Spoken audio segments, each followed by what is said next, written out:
कणकवली नगरपंचायतच्या निवडणुकीचा निकाल जाहीर झाल्यानंतर आता या हालचाली वेगवान प्रकारे सुरू झाल्या आहेत. त्यामध्ये आज गटनोंदणी झाल्यानंतर या या गटामधील उपनगराध्यक्ष पदासाठी जवळपास सुशांत नाईक यांचं नाव निश्चित केल्याची माहिती समोर येते आहे.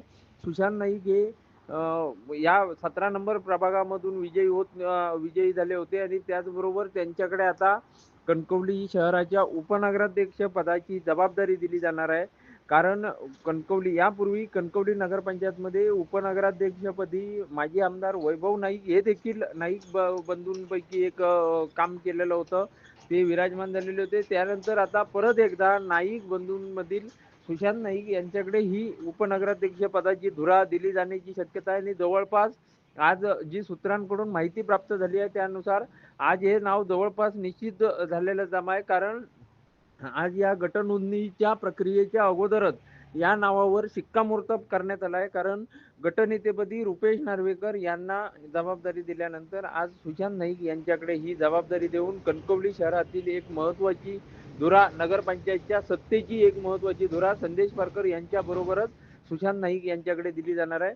त्यामुळे आता कणकवली नगरपंचायतमध्ये गेल्या अनेक वर्षांच्या प्रदीर्घ प्रतीक्षेनंतर नाईक बंधूंपैकी जी सुशांत नाईक वैभव नाईक यांनी जबाबदारी घेतलेली होती ती जबाबदारी आता सुशांत नाईक यांच्या खांद्यावर येणार आहे. नगरपंचायतच्या सत्तेच्या कारकिर्दीमध्ये जर बघितलं असेल तर सद्यस्थितीत सुशांत नाईक असतील किंवा संदेश पारकर असतील हे शिवसेना उद्धव बाळासाहेब ठाकरे पक्षाशी संबंधित होते. मात्र क्रांतिकारी विचार पक्षाच्या माध्यमातून ही निवडणूक लढवली गेल्यानंतर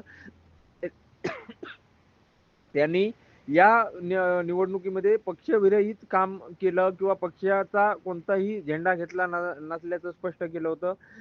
कुडाळ मालवणचे आमदार निलेश राणे यांनी सुद्धा या निवडणुकीत त्यांना विजय मिळवून देण्यासाठी महत्त्वाची किंग मेकरची भूमिका घेतली होती आणि त्यानंतरच आता नाईक बंधूंमधील जर बघितलं असेल तर संकेत नाईक आणि सुशांत नाईक हे दोघे जण या नगरपंचायतच्या निवडणुकीत निवडून आलेले आहेत आणि त्यामध्ये संकेत नाईक यांची ही पहिलीच टर्म आहे. तर सुशांत नाईक आता या 2 टर्म नंतर आता आपल्या खांद्यावर ही जबाबदारी घेत आहेत किंवा त्यांच्यावर दिली जाणार आहे.